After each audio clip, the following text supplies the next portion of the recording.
Mr. Griffith, you're recognized. Thank you, Madam Chair. I found it somewhat interesting that some of my colleagues have said that we should follow the Chinese on wind and solar, and yet we should not follow the Chinese when it comes to coal. My colleague, Mr. Scott, just mentioned that the Chinese use an awful lot of coal. They're building coal-fired power plants left and right, and they don't use the cleaner technologies that we have developed in this country.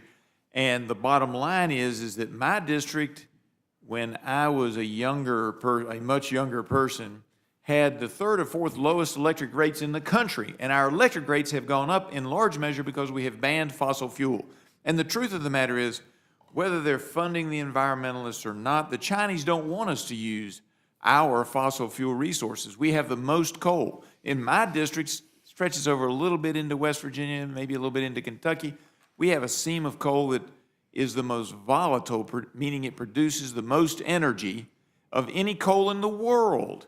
We have the best coal, we have the most coal, we have the most natural gas, and we have a whole lot more oil than China does. Of course, the Chinese don't want us to use that asset because it gives us an edge. If we were to actually use all of our resources, it gives us an edge in the AI race. And that's why they don't want us to use it.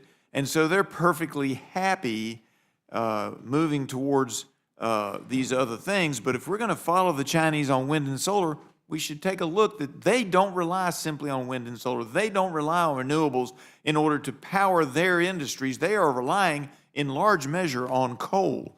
And so I think it's something that we need to be aware of. And if we're going to talk about the Chinese, we have to talk about that too. Wouldn't you agree, Mr. Chairman? Yes, sir. And once again, when we were alluding to the wonderful, vast resources we have in this country, whether it's coal, oil, natural gas, we are blessed to have that in this country.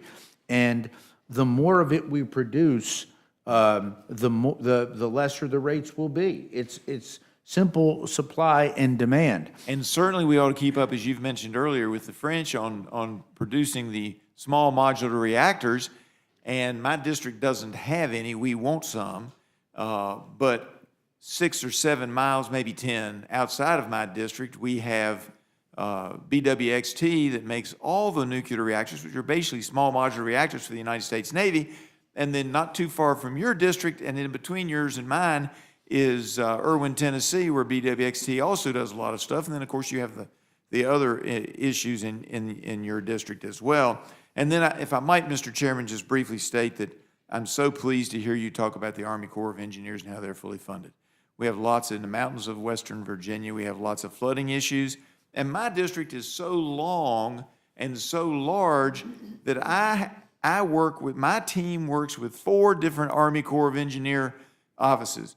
Norfolk, Huntington, West Virginia, that's Norfolk, Virginia, for those who don't know. Huntington, West Virginia, Wilmington, North Carolina, and Nashville, Tennessee, because my district stretches so far west. In fact, they often talk about Lee County is closer, I think, to 9 state capitals than it is to Richmond, Virginia. So I appreciate the fact that that's fully funded and aggressively funded, because my folks need it, not just for flooding issues, but for water programs and sewer programs and others. But we do, in the mountains, you get a lot of this, you get a cloud burst over a small valley in between 2 mountains, and all of a sudden you've got a small area that's flooded, and we need a lot of work there. So I appreciate that, and I appreciate it, and yield back, Madam Chair.